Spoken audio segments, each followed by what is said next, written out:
پاکستان زندہ باد۔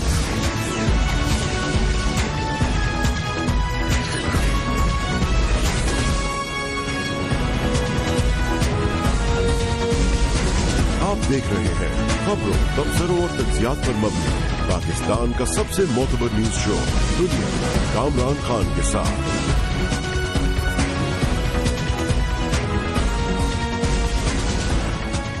السلام علیکم، میں ہوں کامران خان۔ متحدہ قومی موومنٹ کے بارے میں منی لانڈرنگ کے معاملے کی جو اس وقت تحقیقات ہو رہی تھی برطانیہ میں، وہ اختتام پذیر ہو چکی ہے۔ اسکاٹ لینڈ یارڈ نے یعنی لنڈن میٹروپولیٹن پولیس نے شواہد لنڈن کی عدالت میں یعنی کراؤن پروسیکیوشن سروس میں جمع کرا دیے ہیں، جس نے اب اس بات کا تعین کرنا ہے کہ یہ شواہد اور یہ دستاویزات کیا ان میں اتنا وزن ہے کہ باقاعدہ MQM کے 6 رہنماؤں سمیت سرفراز مرچنٹ کے خلاف منی لانڈرنگ کا کیس شروع کیا جائے، سماعت شروع کی جائے اور ان کی گرفتاری کی جائے۔ یہ نازک معاملہ ہے MQM کے لیے، کیونکہ اس سے پہلے اب تک جو تحقیقات تھی وہ جاری تحقیقات تھی، لیکن اب یہ مرحلہ مکمل ہو گیا ہے، جس کے بعد لنڈن سے آنے والی اطلاعات کے مطابق اسکاٹ لینڈ یارڈ نے MQM کے خلاف اس منی لانڈرنگ کیس میں شواہد اور دستاویزات کے پھلندے عدالت میں جمع کرائے ہیں۔ یہ کئی سالوں پہ محیط تحقیقات ہے، جس کو اسکاٹ لینڈ یارڈ کے اعلیٰ ترین اور سب سے اہم جو محکمہ ہے ان منی لانڈرنگ کے حوالے سے جو کام کرتا ہے، اینٹی ٹیرر فائنینسنگ کے حوالے سے جو کام کرتا ہے، اس نے یہ دستاویزات جمع کرائے ہیں اور اس کے پھلندے جو ہیں سینکڑوں دستاویزات ہماری اطلاع کے مطابق کراؤن پروسیکیوشن سروس میں جمع کرائے گئے ہیں۔ اسکاٹ لینڈ یارڈ کے ذریعے کہتے ہیں کہ یہ تحقیقات حالیہ سالوں میں اس کے لیے سب سے بڑا چیلنج تھا، متحدہ قومی موومنٹ کی منی لانڈرنگ کو ثابت کرنا۔ اس حوالے سے جو تحقیقات کئی سال جاری رہی، اسکاٹ لینڈ یارڈ کے حکام اور ذرائع اس کو اپنے لیے سب سے بڑا چیلنج کہتے ہیں۔ ان کا یہ بھی کہنا ہے کہ بادی النظر میں ناممکن نظر آتا ہے کہ MQM منی لانڈرنگ کیس میں عدالت ہمارے شواہد مسترد کر دے۔ اسکاٹ لینڈ یارڈ کے ایک ذریعے سے بات سامنے آئی ہے کہ اسکاٹ لینڈ یارڈ کو یقین ہے، 100% اس کو یقین ہے کہ جو شواہد اور دستاویزات اس نے جمع کرائے کئی سالوں کی محنت کے بعد، جو کہ سینکڑوں ہیں، ان کو کراؤن پروسیکیوشن سروس مسترد کر دے اور ناکافی قرار دے، اس کے امکانات نظر نہیں آتے۔ کم از کم یہ پرسپشن ہے اس وقت لنڈن میٹروپولیٹن پولیس میں۔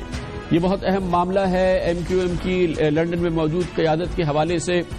یہ بات بہت اہم ہے کہ منی لانڈرنگ کیس کے شواہد کا بڑا حصہ اطلاعات کے مطابق بھارتی خفیہ ایجنسی را سے موصول ہونے والی فنڈنگ سے متعلق ہے، کیونکہ یہ منی لانڈرنگ کا معاملہ ہے، یہ اس اماؤنٹ کا معاملہ ہے، اس سرمایہ کا معاملہ ہے جو کہ لنڈن میں MQM کے حوالے سے موجود ہے، اور اس میں یہ بات ثابت ہونا کہ اس میں سے ایک بڑا حصہ جو ہے وہ بھارتی خفیہ ایجنسی را کے ذریعے آیا ہے، یہ ہے ان شواہد کا ایک بڑا حصہ جو کہ اس وقت کراؤن پروسیکیوشن سروس کے پاس موجود ہے اور جس کا ذریعہ لنڈن کی میٹروپولیٹن پولیس ہے۔ اس کے علاوہ ایک اور بہت اہم معاملہ ہے جس کی تشہیر نہیں ہے، جس کی زیادہ اطلاع نہیں ہے، اور وہ معاملہ لنڈن ہائی کورٹ میں ہے، اور اس کے لیے یہ معاملہ ہے سرفراز مرچنٹ کا، جنہوں نے کیس میں تاخیر کے حوالے سے، تحقیقات میں تاخیر کے حوالے سے لنڈن ہائی کورٹ میں رجوع کیا تھا، جہاں پر لنڈن ہائی کورٹ کے کہنے پر اسکاٹ لینڈ یارڈ نے ایک علیحدہ 139 صفحات پر مبنی دستاویزی رپورٹ ہائی کورٹ میں جمع کرائی ہے۔ 139 صفحات پر مشتمل یہ رپورٹ میں کہا یہ گیا ہے کہ چشم کشا حقائق ہیں جو کہ لنڈن ہائی کورٹ کے سامنے رکھے گئے ہیں۔ لنڈن کی ہائی کورٹ میں یہ حقائق پیش کیے ہیں میٹروپولیٹن پولیس نے۔ یہ علیحدہ دستاویز ہے کراؤن پروسیکیوشن سروس سے علاوہ، اور یہ رپورٹ اب اطلاعات کے مطابق پاکستانی حکام کی دسترس میں بھی ہے۔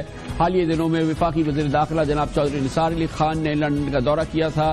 برطانوی حکام، national security adviser, home secretary سے ان کی تفصیلی ملاقات ہوئی تھی، اور جس کو بڑا حوصلہ افزا قرار دیا تھا جناب چودھری نثار علی خان نے۔ ہماری اطلاعات کے مطابق وہ تمام ثبوت جو میٹروپولیٹن پولیس نے کراؤن پروسیکیوشن سروس میں منی لانڈرنگ کے کیس کے حوالے سے پیش کیا ہے، سینکڑوں دستاویزات پر مبنی، وہ پاکستانی حکام کے پاس ابھی نہیں پہنچا ہے، لیکن وہ 139 پیج کی رپورٹ جو لنڈن میٹروپولیٹن پولیس نے ہائی کورٹ میں جمع کرائی ہے، لنڈن کی ہائی کورٹ میں جمع کرائی ہے، وہ رپورٹ جس میں بہت دستاویزات ہیں، بہت مضبوط شواہد موجود ہے، وہ اب پاکستانی حکام کی دسترس میں بھی ہے۔ یہ تمام بہت ہی کلیدی ڈیولپمنٹس ہیں جو لنڈن میں ہو رہی ہیں، اور اس کا سارا دار و مدار اور اس کا کا بڑا براہ راست اثر ہوگا لندن میں ایم کیو ایم کے مستقبل کے حوالے سے، جناب الطاف حسین کے مستقبل کے حوالے سے، اور دوسرے ملزمان جو اس میں شامل ہیں محمد انور، طارق میر، سرفراز مرچنٹ، افتخار، ان بساط ملک، یہ دوسرے لوگ جو جن کے نام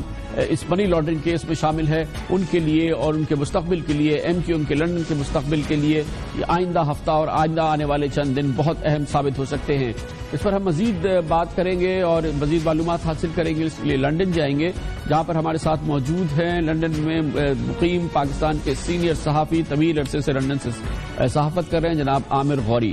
بہت بہت شکریہ عامر غوری صاحب، آپ فرمائیے گا کیا اطلاعات ہیں، کیونکہ جو یہ ایک بڑا کلیدی مرحلہ تھا، کئی سالوں کی کاوش ہے یہ میٹروپولیٹن پولیس کی منی لانڈرنگ کیس کے حوالے سے ایم کیو ایم کے، اور اب وہ تمام شواہد ثبوت جو ہے وہ کراؤن پروسیکیوشن سروس کے پاس ہے۔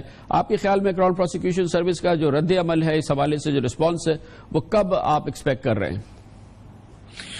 Kamran, thank you very much for taking me in the programme. میرا خیال ہے کہ یہ جو لیٹسٹ ڈیولپمنٹس ہیں ان کے پیچھے جو چھوٹی سی ہسٹری وہ یہ ہے کہ پولیس کے لیے یہاں پر یہ ایک امبیرسنگ سچویشن بنتی جا رہی تھی کہ ان رپورٹس کے اوپر یہاں پہ اور پاکستان میں رپورٹنگ تو بہت ہو، دونوں حکومتوں کے درمیان بات چیت تو بہت ہو، لیکن وہ تمام لوگ جن پہ الزام لگا ہوا ہے ان کو عدالت تک لے جانے کا جو پروسیس ہے وہ رکا ہوا تھا۔ اسی وجہ سے 15 اپریل تک تو یہاں پر کراؤن پروسیکیوشن سروس جو ہے اس نے یہ ایڈمٹ کیا تھا کہ ہم پولیس کے ساتھ مسلسل رابطے میں تو رہے ہیں، ان کے ساتھ جتنی انویسٹیگیشن ہے اور جو ان کو ہم لیگل اوپینین دے سکتے ہیں، مدد دے سکتے ہیں، وہ دیتے رہے، لیکن فائنل ڈاکیومنٹس ابھی ہمارے پاس نہیں آیا۔ یہ چیزیں جو ہیں یہ پچھلے 2-3 دنوں کے اندر جو ہے یہ واقعات جو ہے وہ رونما ہوئے ہیں، اور اس میں جو ابھی ہمارے سورسز جو ہیں جو میں بتا رہے ہیں، اور یہ آپ کو بتاتے جاؤں کہ ہمیں یہ کہنا پڑے گا کہ یہ سورسز جو ہے وہ انکنفرمڈ لیکن بہت جید قسم کے سورسز ہیں، اس لیے کہ آپ کو پتا کہ پولیس یہاں پہ اور کراؤن پروسیکیوشن سروس کسی بھی ایسے کیس میں جس میں تفتیش چل رہی ہو میڈیا سے یا میڈیا کے نمائندوں سے بات نہیں کر سکتے، کیونکہ ان کو پتا ہے کہ اگر ایسی کوئی بات نکلے گی ان کے حوالے سے تو ججز جو ہیں جوڈیشری اس کیس کو فوری طور پر سننے سے انکار کر دے گی۔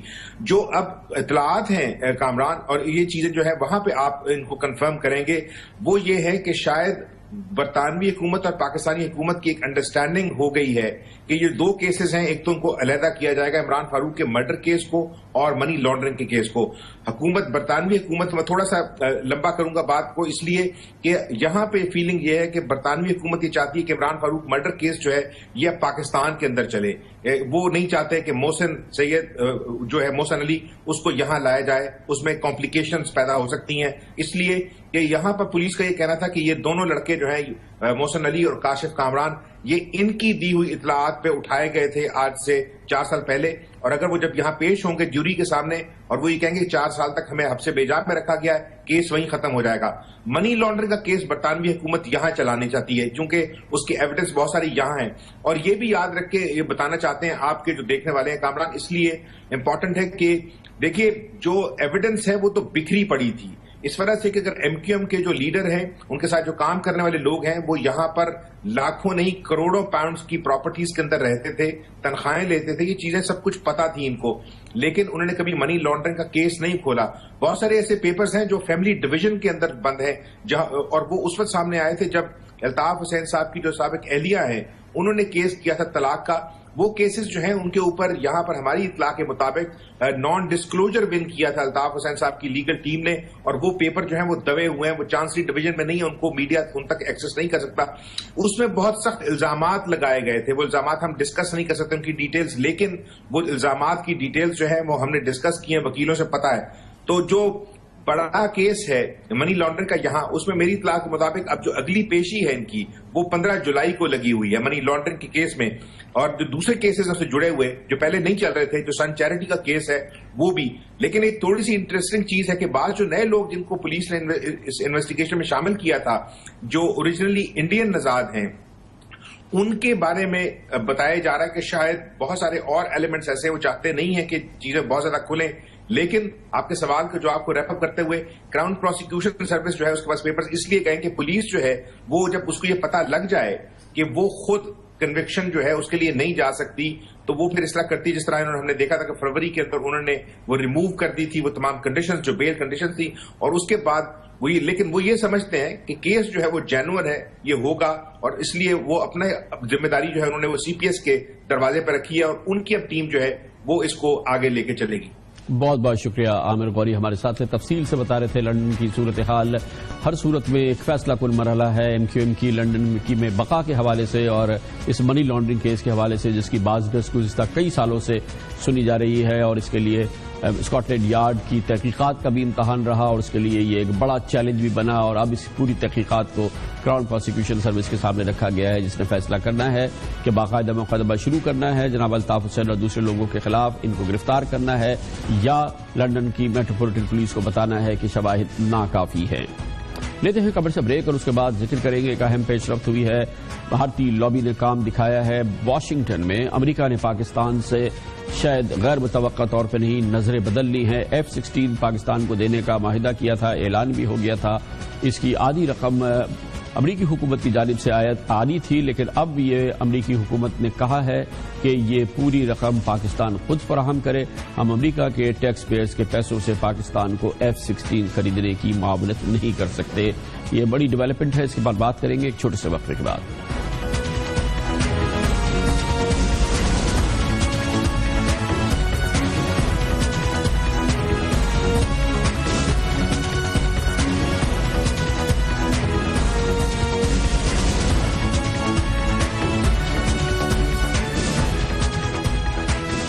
Welcome back. امریکہ سے خبریں آئی ہیں، پاکستان کے لیے کوئی بہت حوصلہ افزا خبر نہیں ہے، لیکن غیر متوقع نہیں ہے۔ امریکی حکومت، امریکی کانگریس پاکستان سے نظریں بدل رہی ہے۔ وہ وعدے جو پاکستان سے کیے تھے اب ان کو بھی ریورس ٹریک میں ڈالا گیا ہے۔ تازہ ترین اطلاعات کے مطابق امریکی کانگریس نے پاکستان کو F-16 طیاروں کی خریداری کے لیے دی جانے والی جزوی امداد روک لی ہے۔ امریکی انتظامیہ نے یہ فیصلہ کر لیا ہے، اور اس کا دباؤ سامنے آیا تھا امریکی کانگریس کی جانب سے، جس نے کہا تھا کہ اس سلسلے میں جزوی امداد یا جزوی رقم جو امریکہ اپنی جیب سے دے رہا تھا یا امریکی حکومت فراہم کرنی تھی 8 F-16 طیاروں کی خریداری کے لیے، اب پاکستان سے کہا گیا ہے کہ یہ کلی خریداری، یہ کلی ادائیگی پاکستان خود کرے، اور اس سلسلے میں پہلے جو طے بات تھی اس کو بدلا گیا ہے۔ امریکی محکمہ دفاع کے بیان کے مطابق 8 F-16 طیاروں کی تقریباً $70 کروڑ قیمت ہے، جس میں سے امریکہ نے پہلے کہا تھا کہ وہ $43 کروڑ بطور امداد دے گا، جبکہ باقی $27 کروڑ پاکستان نے ادا کرنے تھے۔ لیکن یہ امداد رکنے کے بعد اب تمام کے تمام $70 کروڑ پاکستان کو ہی ادا کرنے ہوں گے، جو کہ پاکستان کے لیے بہرحال ایک چیلنج ہوگا۔ اس کے ساتھ ساتھ پاکستان کے لیے $74 کروڑ 20 لاکھ کی جو فوجی امداد تھی سن 2016 یا 2017 کے لیے، اس کا معاملہ بھی کھٹائی میں پڑ رہا ہے۔ اس معاملے میں بھی امریکی انتظامیہ اب اتنی پرجوش نظر نہیں آتی اور آمادہ نظر نہیں آتی، جو کہ اس حوالے سے ایک طرح کا وعدہ تھا جو پاکستان کو حاصل تھا۔ صدر اوباما نے F-16 لڑاکا طیارے پاکستان کو دینے کے حق میں رہے ہیں، مگر اس سلسلے میں پاکستان کو دہشت گردی کے خلاف ان کا کہنا یہ ہے کہ یہ پاکستان کو یہ F-16 طیارے پاکستان کی دہشت گردی کے خلاف جنگ میں معاون ثابت ہوگی۔ لیکن امریکہ میں مضبوط بھارتی لابی کے زیر اثر کانگریس کے بہت سے اراکین نے کہا کہ پاکستان کو دی جانے والی امداد اور F-16 طیارے بھارت کے خلاف استعمال کیے جا سکتے ہیں۔ یہ وہ موقف تھا جو کہ بھارتی لابی نے پرزور طریقے سے استعمال کیا، اور بظاہر ایسا لگتا ہے کہ اسے کامیابی حاصل ہوئی، اور اس کامیابی کی اور امریکہ کی کانگریس کی بھارت نوازی کی مثال سامنے آئی جب امریکہ میں سینٹ کی فارن ریلیشنز کمیٹی کے چیئرمین باب سی کروکر نے اس پورے معاملے کی بات کی اور کہا کہ پاکستان کو دی جانے والی رقم F-16 طیاروں کی جزوی خریداری کی جزوی رقم جو امریکہ کو دینی تھی وہ ناقابل قبول عمل ہے۔ They continue to support the Taliban, the Haqqani network, and give safe haven to Al-Qaeda. So recently, they've asked to be able to purchase F-16s. I'd rather than purchase them from a U.S. company than some other company, but they also want U.S. taxpayers to subsidize more than half of that purchase over time. That should not occur until they stop the duplicity that has continued now for 14 years while we've been in Afghanistan. وہی پرانا الزام، وہی دوہری policy کا الزام جو کہ امریکی با اثر امریکی کانگریس مین لگا رہے تھے۔ اس پر مزید بات کرتے ہیں، واشنگٹن جائیں گے جہاں پر موجود ہے معید یوسف۔ جو کہ مشیر ہیں south Asia US institute of peace کے. بہت بہت شکریہ محیط یوسف صاحب. کیا امپورٹنس ہے, کیا اس کی سگنیفیکنس ہے جو اب یہ فیصلہ ہوا ہے اور پاکستان سے کہا گیا ہے کہ آپ کل مکمل رقم خود فراہم کریں 8 F-16 طیاروں کی, اور امریکی حکومت جو اس سلسلے میں کنٹریبیوشن کرنے والی تھی وہ اس سے پیچھے ہٹ گئی ہے؟ کامران صاحب شکریہ. دیکھیے, پہلی تو یہ بات ہے کہ یہ معاملہ کوئی 6 ہفتے سے چل رہا ہے اور یہ کافی واضح تھا کہ یہ فیصلہ سامنے آنا ہے. پاکستان کافی کوشش پس پردہ کرتا رہا سفارت کاری کے ذریعے بھی, لیکن 2 فیصلے تھے کانگریس کے سامنے. ایک فیصلہ یہ تھا کہ صدر اوباما نے یہ کہا کہ ان کو طیارے ملنے چاہیے پاکستان کو, ان کی دہشت گردی کے جنگ کے لیے یہ ضروری ہیں. اس پہ سینٹ کی خارجہ ریلیشنز کی کمیٹی نے وہ الاؤ کر دیا, وہ اجازت دے دی کہ وہ سیل ہو سکتی ہے. پھر یہ معاملہ آیا کہ اس کے اخراجات کون پورے کرے گا, اور اس پہ جیسے آپ نے ذکر کیا انہوں نے یہ کہا کہ پاکستان مکمل طور پہ اس کے پیسے جو ہے وہ پاکستان دے. تو یہ 2 فیصلے تھے. تو جہاں تک تعلق ہے طیاروں کا, وہ تو ابھی بھی پاکستان لے سکتا ہے, لیکن جو کانگریس میں پاکستان کا ایک تاثر ہے منفی, وہ کوئی نئی چیز نہیں ہے. آپ جانتے ہیں, میں آپ کے پروگرام پہ کافی دفعہ یہ بات کر چکا ہوں. اس کے بہت سی وجوہات ہیں, لیکن جو بنیادی وجہ اس وقت اس سیل کو روک رہی ہے وہ افغانستان کا معاملہ ہے, افغانستان کے حالات ہیں. اور وہی بات دوبارہ, کیونکہ کانگریس میں پاکستان کا جو سارا پس منظر میں جس پس منظر میں بات ہوتی ہے وہ افغانستان ہے, تو جب صرف افغانستان کی بات ہوگی اور وہ پھر پاکستان کو دیکھتے ہیں اور حقانی نیٹ ورک کی بات وغیرہ, تو اس وجہ سے یہ معاملہ آ کے رکا ہے. لیکن میری خود کچھ باتیں ہوئی ہیں اس معاملے میں جن لوگوں نے یہ فیصلہ کرنا تھا, اور وہ بالکل اس پہ ایڈمنٹ ہیں کہ پاکستان کا جو افغانستان کی پالیسی ہے یہ اس کی وجہ سے معاملہ اس طرف گیا ہے. اس کا اور کوئی طیاروں کے حساب. ایک اور چیز بھی سامنے آئی ہے اور یہ لگ رہا ہے کہ یہ معاملہ بھی کھٹائی میں پڑ گیا ہے کہ جو ملٹری اسسٹنس کی مد میں پاکستان کو مدد ملتی ہے امریکہ سے, جو رقم ملتی ہے تقریباً $742 ملین سن 2016-2017 کے لیے ملنا تھا, اس کو بھی کچھ بریک لگ گئے ہیں. اس معاملے میں بھی ایک دوسری سوچ سمجھ میں آ رہی, دوسری سوچ سامنے آ رہی ہے امریکی انتظامیہ میں اور کانگریس میں.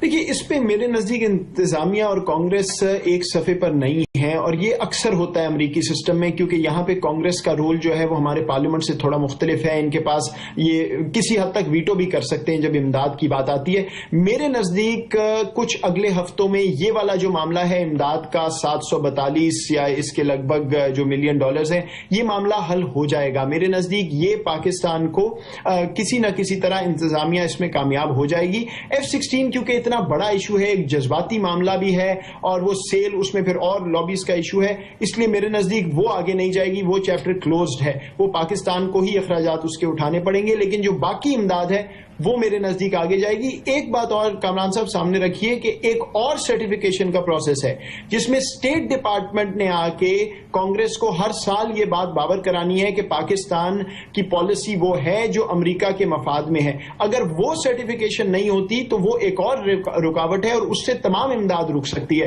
اور وہ پروسیس بالکل علیحدہ اس سے جو ابھی ہونا ہے. تو بہت سی رکاوٹیں ابھی ہیں, اور میرے نزدیک بدقسمتی سے امریکہ پاکستان کا تعلق ایک دفعہ پھر کشیدگی کی طرف جا رہا ہے, اور یہ گرمیوں میں مجھے لگتا ہے کہ یہ معاملہ اور گرم ہونے والا ہے. بہت بہت شکریہ جناب محیط یوسف ہمارے ساتھ ہے. امریکہ نگاہیں بدل رہا ہے اور اس کے واضح آثار سامنے نظر آ رہے ہیں. امریکہ اپنے الزامات ہیں جو پاکستان کو لگا رہا ہے, اور وہی الزامات ہیں جو افغانستان سے سننے میں بھی آتے ہیں, اور افغانستان کے صدر اشرف غنی نے اس کی ابھی کچھ عرصے پہلے اس کی گونج سنائی دی تھی جب انہوں نے پارلیمنٹ کے مشترکہ اجلاس سے کابل میں خطاب کیا تھا. لیتے ہیں خبر سے بریک, اور اس کے بعد ذکر کریں گے عزیر بلوچ سے جاری ہے انویسٹیگیشن. اس کے کچھ حصے مکمل ہوئے, کچھ سامنے بھی آئے ہیں, کچھ حساس ناموں کا حصہ بھی آنا باقی ہے, لیکن کچھ نکات سامنے آئے ہیں جو بہت دلچسپ بھی ہیں اور بہت ہی نازک بھی. اس پر ہم بات کرتے ہیں چھوٹے سے وقفے کے بعد.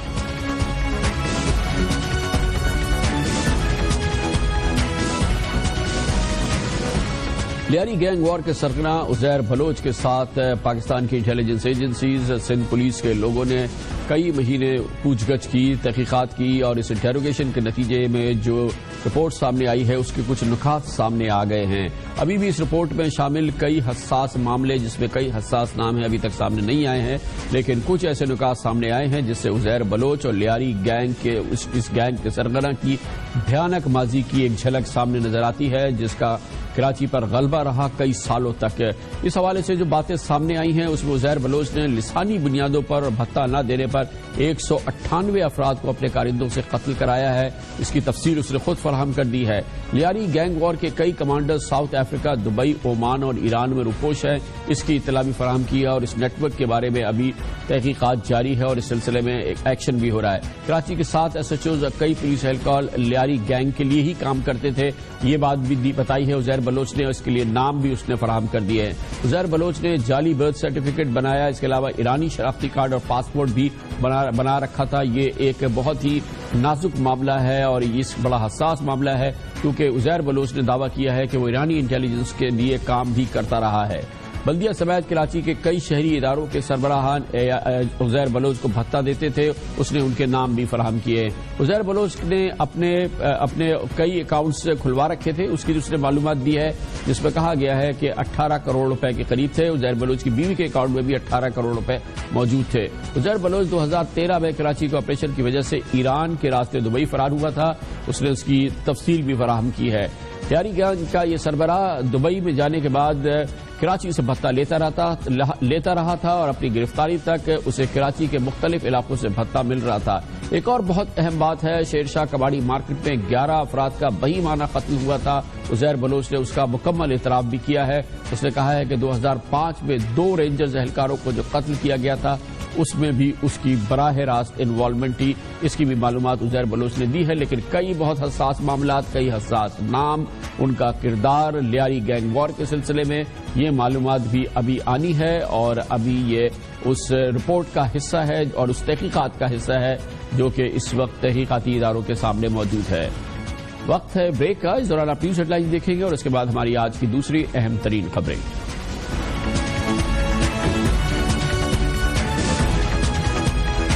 1 سے 3 سال کی عمر کے بچوں کی مائیں اکثر پوچھتی ہیں خبروں، تبصروں اور تجزیات پر مبنی پاکستان کا سب سے معتبر نیوز شو دنیا، کامران خان کے ساتھ۔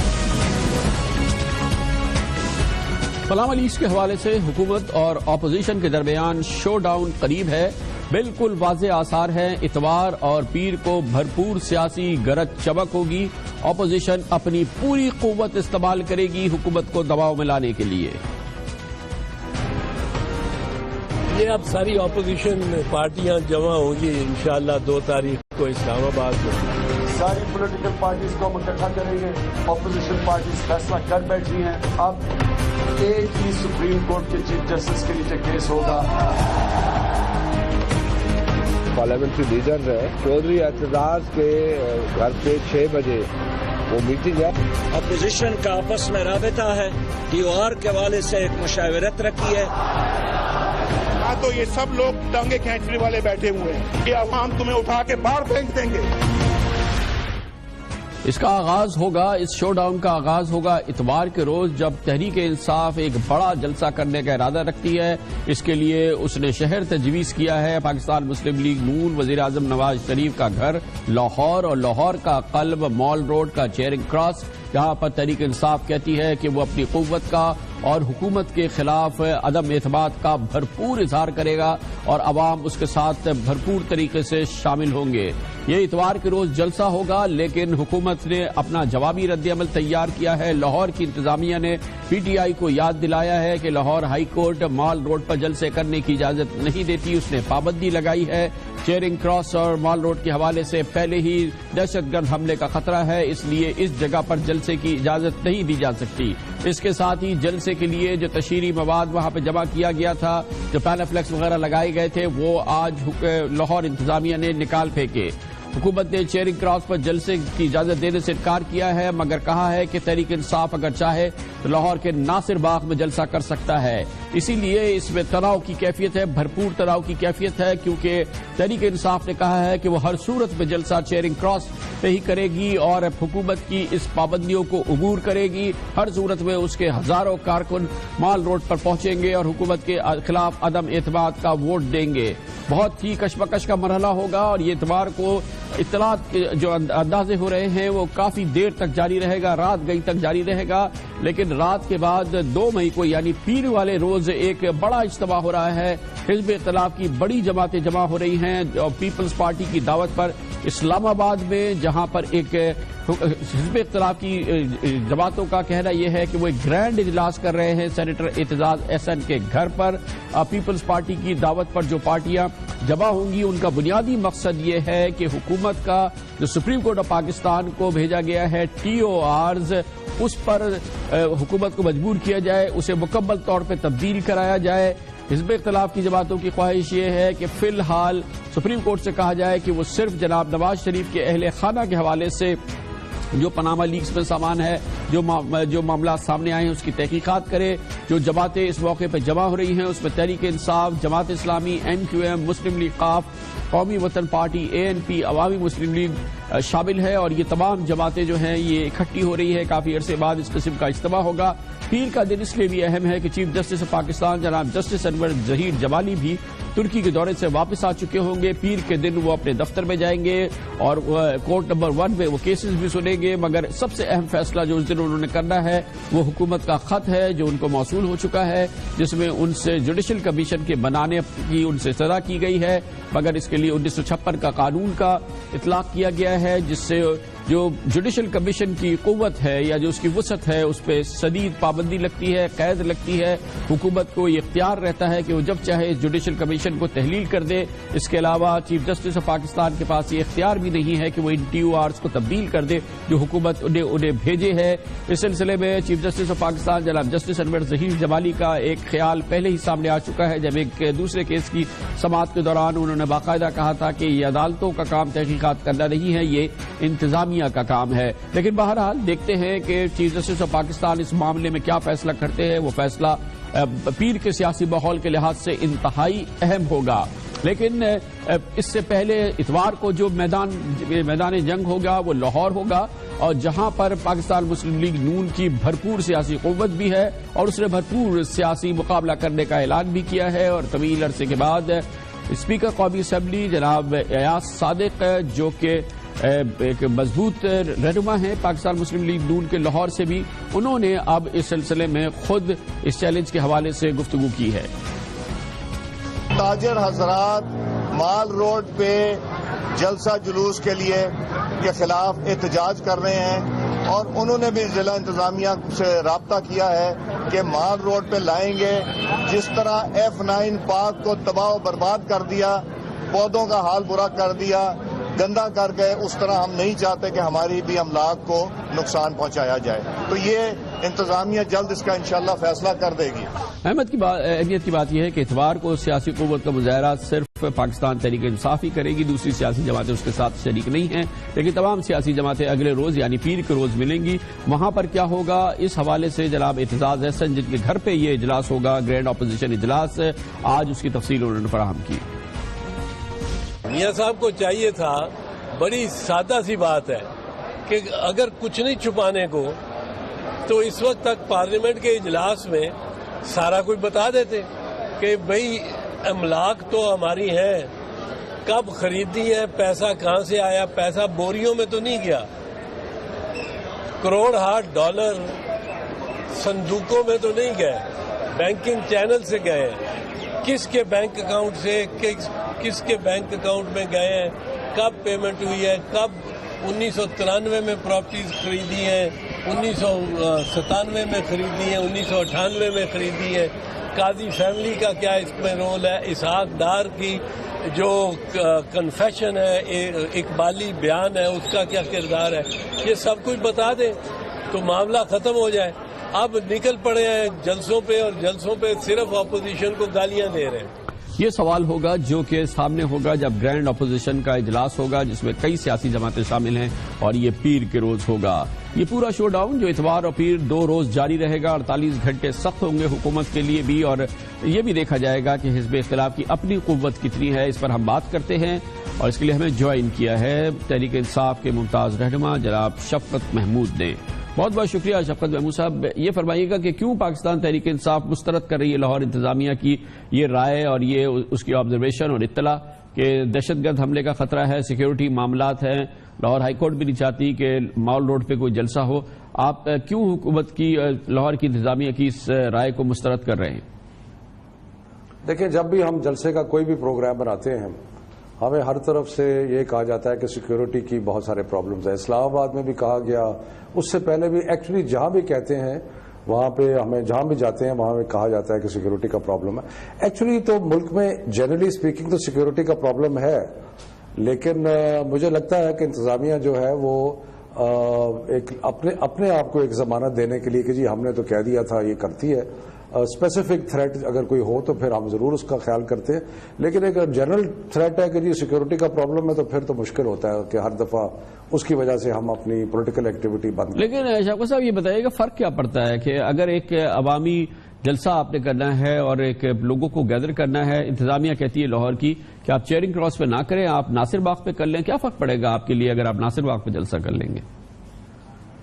دیکھیں, چیئرنگ کراس یا اس جگہ کی ایک سمبولک ویلیو ہے. سامنے پنجاب اسمبلی ہے, ادھر چیف منسٹر کا دفتر ہے, تو یہ ایک جگہ ہے جس کا تاریخی طور پہ جب بھی حکومت کے خلاف کوئی احتجاج ہوتے ہیں یا سب کچھ ہوتا ہے اس کا اسمبلی چیمبرز ایک محور بنتا ہے. تو اس لیے اس کی وجہ ایک سمبولک ویلیو کی وجہ سے ہم نے یہ کہا کہ چیئرنگ کراس میں ہم جلسہ کریں. اچھا, یہ 2 دن کی کشمکش ہے جو چیلنج ہے جو کہ حزب اختلاف دے رہی ہے. اتوار کو آپ کا شو ہے, پیر کو پھر ساری جماعتیں جمع ہوں گی اسلام آباد میں اعتزاز صاحب کے گھر پہ. کیا ایجنڈا ہے اس میٹنگ کا جو اپوزیشن کی جماعتیں پیر کو اعتزاز صاحب کے گھر پہ اسلام آباد میں ملیں گی؟ دیکھیں, ہماری تو کوشش یہ ہے, تحریک انصاف کی کوشش تو یہ ہے, اور میرا خیال ہے کہ اس سے باقی جماعتیں بھی اگری کر رہی ہیں کہ ہم مشترکہ ٹرمز آف ریفرنس یعنی کہ جو تحقیقات ہم چاہتے ہیں چیف جسٹس صاحب کی سربراہی میں, اس کے جو طریقہ کار ہے اور اس کے جو قواعد و ضوابط ہیں اور اس کے حدود و قیود ہیں ان کا تعین جس کو TOR کہا جاتا ہے وہ کیا جائے.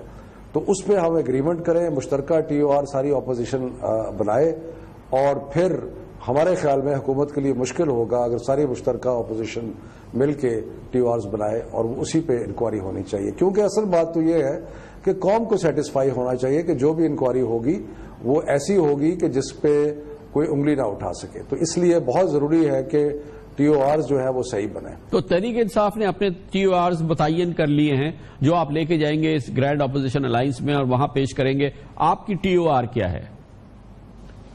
نہیں, ہمارا موقف ظاہر ہے کہ ہمارا موقف یہ ہے کہ ایک منیمم پوائنٹ پہ جو کہ یہ جو چیف جسٹس کی سربراہی میں جو انکوائری کمیشن بنے اس کا وہ کیسا ہونا چاہیے اور اس کے TOR کیسے ہونے چاہیے, یہ ایک منیمم ایجنڈا ہے جس کے تحت ہم APC میں جائیں گے.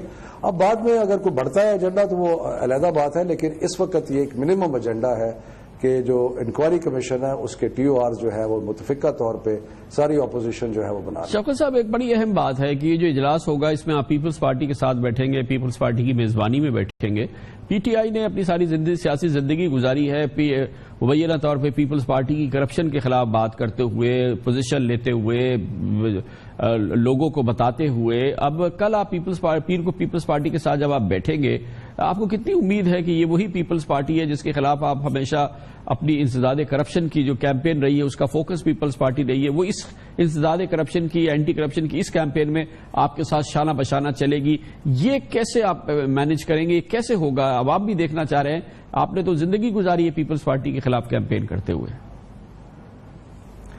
جیسے میں نے کہا کہ ساری قوم چاہتی ہے کہ انکوائری ایسی ہو جس پہ کوئی انگلی نہ اٹھے, جو سارے لوگ کہیں کہ صحیح انکوائری ہے. اس کے لیے بہت ضروری ہے کہ اپوزیشن ساری مجموعی طور پہ ایک نقطے پہ آئے جہاں تک انکوائری کا تعلق ہے. یہ باقی باتیں جو ہیں وہ ایک علیحدہ چیز ہے, لیکن انکوائری کے سلسلے میں ایک ہی نقطے پہ ساری جماعتیں آئے اور ایسی شفاف قسم کی انکوائری ہو جس کو قوم تسلیم کرے. تو میرا خیال ہے اس منیمم ایجنڈے پہ ہر کسی کے ساتھ بات ہو سکتی ہے اور ہونی بھی چاہیے, اور اپوزیشن مشترکہ طور پہ حکومت کو یہ کہے کہ یہ TORs ہیں اور اس قسم کی انٹرنیشنل فورینزک آڈٹ فرم ہمیں چاہیے, اس قسم کی تحقیقاتی ادارے اس کے ساتھ چاہیے, تاکہ ایسی انکوائری ہو جو میننگ لیس نہ ہو. یہ نہ ہو کہ اگلے 5 سال چلتی رہے انکوائری اور معاملہ جو ہے وہ طے نہ ہو. ہم معاملے کو طے کرنا چاہتے ہیں اور اس کے لیے اپوزیشن کا انکوائری کی TORs پہ اور انکوائری کے ضوابط پہ اکٹھا ہونا بہت ضروری ہے. بہت بہت شکریہ جناب شفقت محمود ہمارے ساتھ تھے. یہ تو اپوزیشن کے ارادے ہیں تحریک انصاف کے, پاکستان پیپلز پارٹی, جماعت اسلامی وغیرہ کے, اور ایک شو ڈاؤن کا تیاری کر رہے ہیں اتوار اور پیر کے روز. لیکن حکومت خاص طور پہ وزیر اعظم جناب نواز شریف ہاتھ پہ ہاتھ دھرے نہیں بیٹھے ہوئے ہیں. حکومتی رد عمل بھی سامنے آ رہا ہے, تیاریاں بھی سامنے آ رہی ہے اور بھرپور تیاریاں ہیں جو سامنے آ رہی ہے. حکومت اور وزیر اعظم نواز شریف اس چیلنج کے لیے تیار نظر آتے ہیں. اپنے لندن کے دورے کے بعد سے پاکستان آنے کے بعد جناب نواز شریف مسلسل متحرک نظر آتے ہیں, اس انداز سے متحرک نظر آتے ہیں جیسے اس سے پہلے نہیں نظر آتے رہے. گزشتہ مہینوں کے دوران 21 مارچ کو لندن سے واپس آئے تھے وزیر اعظم, اور اس کے بعد سے وہ مسلسل اپنی پارٹی کے وزراء, پارٹی کے دیگر اہم شخصیات کے ساتھ صلاح مشورہ کر رہے ہیں اور صرف پاناما کمیشن کے حوالے سے پوزیشن کو مستحکم کر رہے ہیں. اس سلسلے میں اس کے بعد انہوں نے ایک اور قوم سے خطاب بھی کیا ہے. جناب وزیر اعظم 2 بار اب قوم سے خطاب کر چکے ہیں, لیکن اب ان کی ایکٹیویٹی جو ہے وہ عوامی سطح پر بھی نظر آتی ہے, متحرک نظر آ رہے ہیں. اس مہینے 25 تاریخ کو انہوں نے آزاد کشمیر کے علاقے کوٹلی سیستیا میں گئے تھے جہاں پر انہوں نے بھرپور جلسہ عام سے خطاب کیا تھا. اس کے علاوہ انہوں نے مانسہرہ میں ایک بڑا جلسہ کیا ہے, اس میں انہوں نے پرزور خطاب کیا ہے اور بہت ایکٹیو نظر آئے ہیں. 8 مہینے بعد وفاقی کابینہ کا اجلاس بھی ہوا ہے جس میں انہوں نے اپنے ساتھیوں سے مشورہ بھی کیا ہے, ان کا اعتماد بھی حاصل کیا ہے. انرجی کے حوالے سے, نئے منصوبوں کے حوالے سے انہوں نے اجلاس کی صدارت کی ہے. لوڈ شیڈنگ کے حوالے سے, آئندہ آنے والی گرمی کے حوالے سے تازہ ترین ہدایات جاری کی ہیں. اب سے تھوڑی دیر قبل انہوں نے یوٹیلیٹی سٹورز کارپوریشن سے کہا کہ جو دالوں کے نرخ بڑھانے کا فیصلہ کیا گیا ہے اس کو فوری طور پر واپس لیا جائے. اس کے ساتھ ہی انہوں نے کہا کہ آئندہ کبھی بھی یہ نرخ بڑھائے جائیں یوٹیلیٹی سٹور میں تو براہ راست اس کی منظوری ان سے حاصل کی جائے. وزیر اعظم نے آج مسلم لیگ نون سے تعلق رکھنے والے قومی اسمبلی کے کئی اراکین سے بھرپور ملاقات بھی کی. یہ وہ ایکٹیویٹی ہے, وہ تحریک ہے, وہ وزیر اعظم کا متحرک ہونے کا انداز ہے جو اس سے پہلے خاص طور پہ دھرنے کے موقع پہ 2014 میں بھی نظر آیا تھا. حکومت, وزیر اعظم اس چیلنج کا مقابلہ کرنے کے لیے, شو ڈاؤن کا مقابلہ کرنے کے لیے جو تیاریاں کر رہے ہیں اس کی مزید تفصیل حاصل کرتے ہیں. اور اس کے لیے ہمیں جوائن کیا ہے جناب خرم دستگیر خان نے جو وفاقی وزیر تجارت بھی ہیں. بہت بہت شکریہ خرم دستگیر صاحب. یہ فرمائیے گا کہ اپوزیشن تو لگتا ہے کہ اپنی شو ڈاؤن کی تیاری کر رہی ہے, حکومت کی سوچ کیا ہے کہ اس چیلنج کا, اس قوت کا, اس زور کا زور سے مقابلہ کیا جائے, یا یہ کہ اس کا کوئی راستہ نکالا جائے اور حکومت شاید اور پاکستان کی موجودہ صورتحال کسی بڑی کشمکش, مہازارائی اور اس قسم کی جدوجہد کی متحمل نہیں ہو سکتی.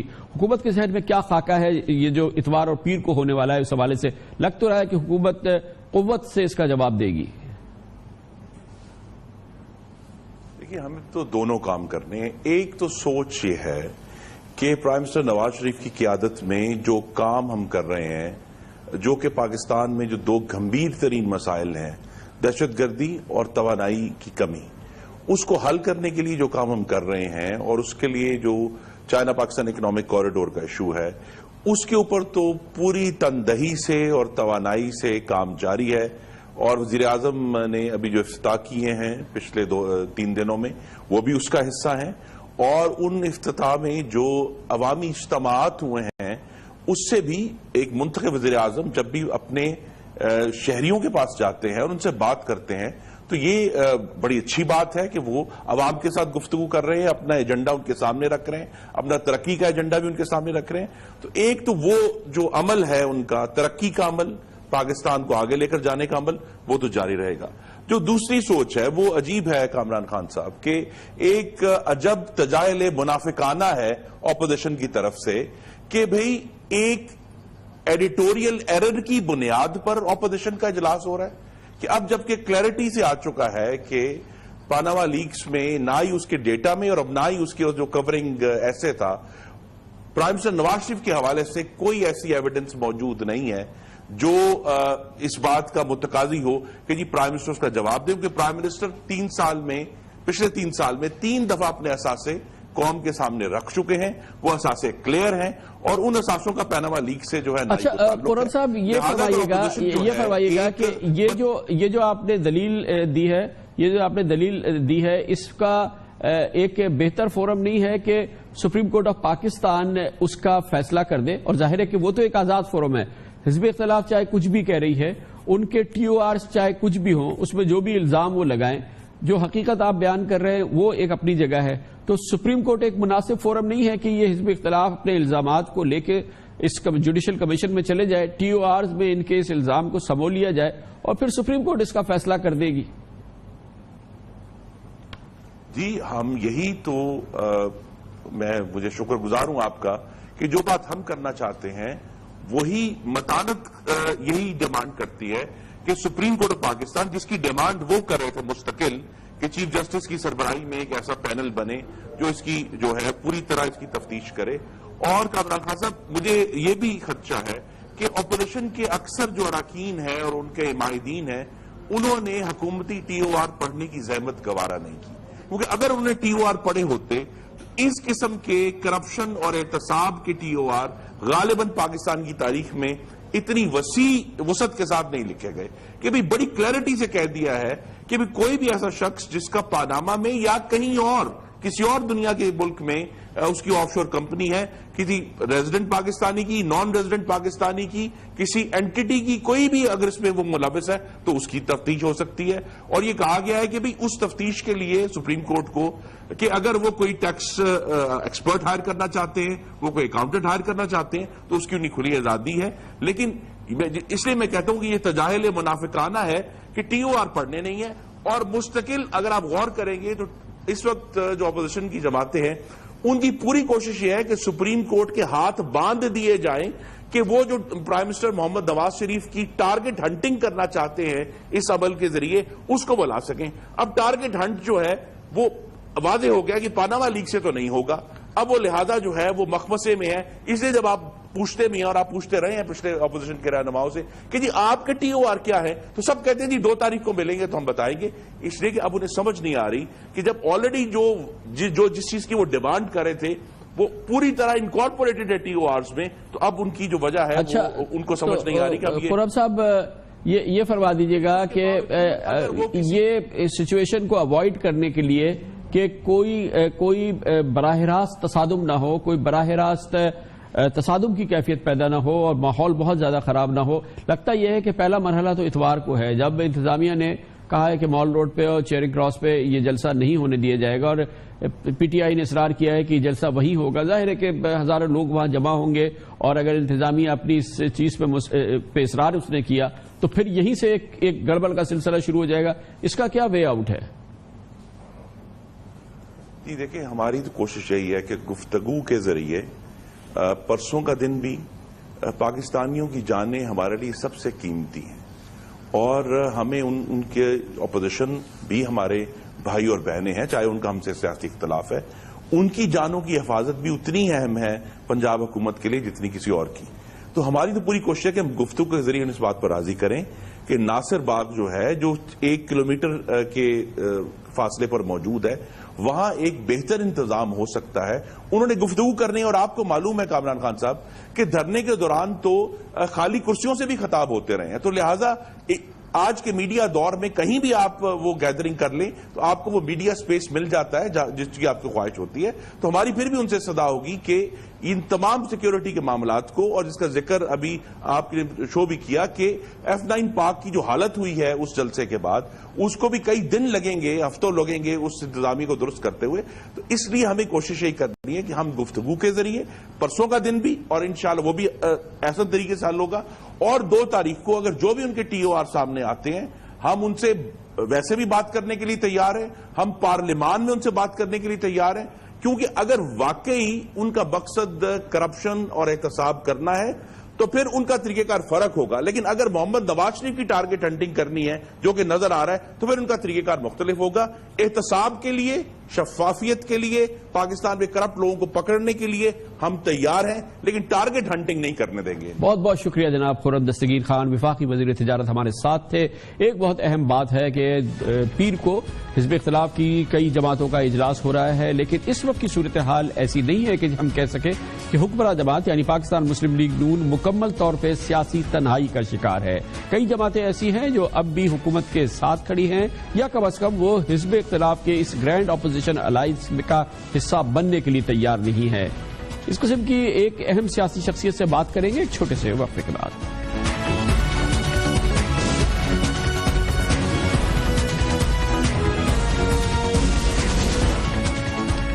Welcome back. حکومت کے خلاف پرامہ لیگز کے حوالے سے جو حزب اختلاف کا محاذ بن رہا ہے وہ یقینی طور پہ بہت اہم ہے اور غیر معمولی ہے. غیر معمولی اس لحاظ سے نہیں کہ یہ حکومت مخالف محاذ ہے، بلکہ اس حوالے سے بھی ہے کہ اس میں جو سیاسی جماعتیں شخصیات اکٹھا ہو رئی ہیں، اس سے پہلے کبھی وہ ایک دوسرے سے ہاتھ ملا بھی لیتی تھی تو وہ ایک بہت بڑی اور غیر معمولی بات ہوتی تھی، کیونکہ یہ اب اتحاد تشکیل دیا جا رہا ہے. جناب اعتزاز احسن کے گھر پہ یہ میٹنگ ہوگی اور اس میں پاکستان پیپلز پارٹی اور تحریک انصاف ایک ساتھ بیٹھیں گے. تحریک انصاف اور پاکستان پیپلز پارٹی ازلی سیاسی دشمن ہیں، اس میں کوئی دوسری رائے نہیں ہے. نہ صرف یہ کہ پی ٹی آئی اور پیپلز پارٹی ایک ساتھ ہوں گے، بلکہ جناب شیخ نشید احمد جو کہ جن کی گفتگو، ان کی تقاریر، ان کے انٹرویوز پاکستان پیپلز پارٹی کے حوالے سے، بلاول بھٹو زرداری کے حوالے سے، پیپلز پارٹی کی لیڈرشپ کے حوالے سے ایک تاریخ ہے پوری جو کہ ہے، مگر اس موقع پہ وہ بھی موجود ہوں گے، جماعت اسلامی بھی موجود ہوگی، پاکستان مسلم لیگ قاف بھی موجود ہوگی. اور اس کے محاذ کا مقصد یہ ہے کہ حکومت کو مجبور کیا جائے کہ وہ اس ٹی او آر کو مانے جو کہ یہ حزب اختلاف کی جماعتیں تجویز کرے، جس کا اجلاس پیر کو ہوگا. حکومت پر دباؤ کا بہت بڑا یہ ماحول ہے، سامان ہے. اتوار کو پاکستان تحریک انصاف کا جلسہ، پیر کو حزب اختلاف کی جماعتوں کا یہ محاذ، اس کی گرینڈ اپوزیشن کی ایک میٹنگ.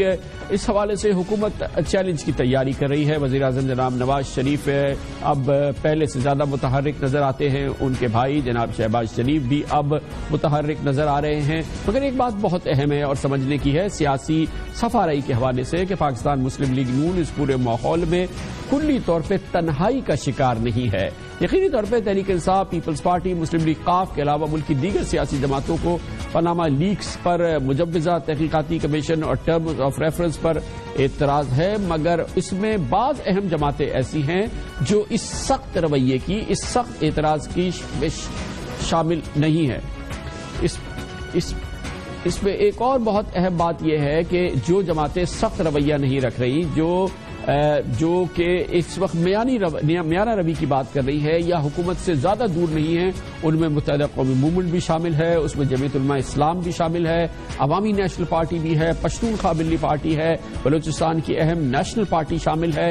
ان تمام سیاسی جماعتوں کی قومی اسمبلی میں کل ملا کے تقریباً 43 نشستیں ہیں، لیکن صوبائی سطح پر ان کی بڑی اہمیت ہے. ایم کیو ایم کی سندھ میں، جمعیت علماء اسلام کی خیبر پختونخوا میں، نیشنل پارٹی کی بلوچستان میں، یہ بہت اہم جماعتیں ہیں اور یہ تمام جماعتیں وہ سخت رویہ نہیں رکھ رہی جو کہ وہ سیاسی جماعتیں رکھ رہی ہیں جو حکومت مخالف محاذ بنا رہی ہیں. جمعیت علماء اسلام کے سربراہ مولانا فضل الرحمان اس سلسلے میں حکومت سے بہت زیادہ دور نظر نہیں آتے اور پاناما لیکس کے آنے کے بعد بھی انہوں نے اپنے خیالات کا اظہار کیا. آج بھی وہ اس پہ قائم ہے اور ابھی جب وہ تقریباً 2 ہفتے کے غیر ملکی دورے سے واپس آئے تو ان کی پہلی ملاقات جو ہوئی وہ وزیر اعظم جناب نواز شریف سے ہوئی. پاناما لیکس کے آنے کے بعد سے جمعیت علماء اسلام اور مولانا فضل الرحمان کا جو موقف تھا وہ آج بھی وہی ہے جو جس وقت پاناما لیکس سامنے آئی تھی، جس کا اظہار مولانا فضل الرحمان نے کیا تھا. ایک طوفان ہے، وقتی طور پر کھڑا ہو گیا ہے. کیا بنتا ہے؟ صرف پاکستان تو نہیں ہے، پوری دنیا اس میں ہے. کسی زمانے میں وکی لیکس آ گیا تھا، اس نے ایک طوفان کھڑا کر دیا تھا. ابھی دوسرا لیکس ہے، کل کوئی اور لیکس آ جائے گا. تو جھوٹ سچ چلتا ہے دنیا میں، لیکن اس کو نارمل لینا چاہیے کیونکہ جو چیزیں تحقیق طلب ہیں اور یہ نہیں کہا جا سکتا کہ یہ جو کچھ کیا گیا اس کی اصل بنیاد کیا ہے. میرے خیال میں اس کو کمیشن پہ چھوڑ دیا جائے کہ وہ آگے جا کر کیا کرتے ہیں. یہ کہا جائے تو بیجا نہ ہوگا کہ جمعیت علماء اسلام اور مولانا فضل الرحمان اس وقت حکومت کی سیاسی قوت کا حصہ ہیں. وزیر اعظم نواز شریف نے پچھلے ایک ہفتے میں ایک دوسری سیاسی جماعتوں کے قائدین سے بھی ملاقات کی ہے. اس میں نیشنل پارٹی کے سربراہ میر حاصل بزنجو صاحب، پشتونخوا عوامی پارٹی کے سربراہ محمود خان اچکزئی بھی شامل ہیں، اور ان حضرات نے حکومت سے اپنے سیاسی جو تعاون ہے اس کی اطلاع ہے کہ اس کی انہوں نے یقین دہانی کرائی ہے. جیسا کہ ہم نے آپ کو پہلے بھی بتایا کہ دو بہت اہم سیاسی جماعتیں پاکستان کی وہ حکومتی موقف سے بہت دور نہیں ہیں اور حزب اختلاف کے موقف سے بہت زیادہ قریب نہیں ہیں. وہ حکومت کو وقت بھی دینا چاہتی ہیں اور حکومت پہ کسی براہ راست تحریک اور دباؤ کا حصہ بننا نہیں چاہتی. یہ ہیں متحدہ قومی موومنٹ اور عوامی نیشنل پارٹی، اور ان کے رہنما حالیہ دنوں میں اپنی پارٹیز کی ان پوزیشنز کی وضاحت کر چکے ہیں، جس سے واضح طور پہ لگتا ہے کہ وہ کسی براہ راست احتجاجی دھرنے کا یا براہ راست احتجاجی تحریک کا حصہ نہیں بنیں گی جس کا ٹارگٹ پاکستان مسلم لیگ نون اور جناب نواز شریف ہوں. جناب فاروق ستار اور جناب زاہد خان MQM اور ANP کے موقف کی ترجمانی کر چکے ہیں. چونکہ وزیر اعظم صاحب کی اپنی فیملی کے افراد کے نام بھی ہیں آف شور کمپنیوں کے لحاظ سے، لہٰذا یہ ان کی ذمہ داری بنتی ہے کہ فی الفور ایک قومی مشاورت کا عمل قائم کیا جائے، سیاسی جماعتوں کو بٹھایا جائے اور اتفاق رائے سے یہ ٹرمز آف ریفرنس کے حوالے سے، فورنسک آڈٹ کے حوالے سے کوئی قانون سازی ہونی ہے وہ کس طرح ہونی ہے، اس کے لیے ایک قومی مشاورت کی جائے اور ایک اتفاق رائے سے اس بحران کو حل کیا جائے اور رستہ نکالا جائے. ہم نے نہ تو وزیر اعظم کے استعفا کی بات کی تھی اور ہم نے کہا کہ اگر اس کے اوپر جرم ثابت ہوئے تو اس کو ایک پل کے لیے بھی بیٹھنا نہیں چاہیے، اس کو گھر جانا چاہیے اور اس پہ ہم ان کی سب سے پہلے ڈیمانڈ کریں گے. لیکن چونکہ ابھی انکوائری نہیں ہوئی ہے، ابھی جوڈیشل کمیشن بنا ہے، ہم تو اس کو مسترد اس لیے نہیں کرتے کہ ہمارا خود مطالبہ تھا کہ چیف جسٹس صاحب پاکستان کو خط لکھے، اس نے خط لکھ لیا. اب ہم اس وقت کا انتظار کریں گے کہ چیف جسٹس صاحب آ جائے اور وہ اس کو دیکھے کہ وہ ایکسیپٹ کر رہے نہیں کر رہے، اور اگر کر رہے تو کس ٹرم پہ کہتے، ہم پھر ان کے ساتھ کھڑے ہوں گے. ایک اور سیاسی جماعت جو حکومتی موقف سے بہت زیادہ دور نہیں ہے یا حکومت سے محض آرا نہیں ہے اور حزب اختلاف کے بہت زیادہ قریب نہیں ہے، وہ بلوچستان کی اہم پارٹی نیشنل پارٹی ہے. نیشنل پارٹی کے مرکزی سربراہ جناب میر حاصل بزنجو ہمارے ساتھ موجود ہیں. بہت بہت شکریہ بزنجو صاحب. آپ فرمائیے گا کہ لگ نہیں رہا کہ نیشنل پارٹی اس وقت حزب اختلاف کی اس محاذ کا حصہ بن رہی ہے جو کہ جس کا مقصد وزیر اعظم پہ دباؤ ڈالنا ہے پاناما لیکس کے حوالے سے. نیشنل پارٹی کا موقف کیا ہے پاناما لیکس کی جو اس وقت سیاسی صورتحال سامنے آئی ہے ان پاناما پیپرز کے بعد؟ کامران بھائی آپ کا بہت بہت شکریہ. پہلی بات تو یہ ہے کہ اس وقت ہم حکومت کا بلوچستان میں بھی حصہ ہیں اور مرکز میں حصہ ہیں. ہم ٹریجری بینچوں پہ بیٹھتے ہیں بلوچستان میں بھی اور فیڈرل گورنمنٹ میں. تو naturally we are allies with Muslim League Noon. اس وقت تو بلوچستان کی صورتحال یہ ہے کہ بلوچستان میں جتنی مناسب پولیٹیکل پارٹیز ہیں وہ اس وقت نون لیگ کے ساتھ کڑی ہیں اور نواز شریف کے ساتھ کڑی ہیں.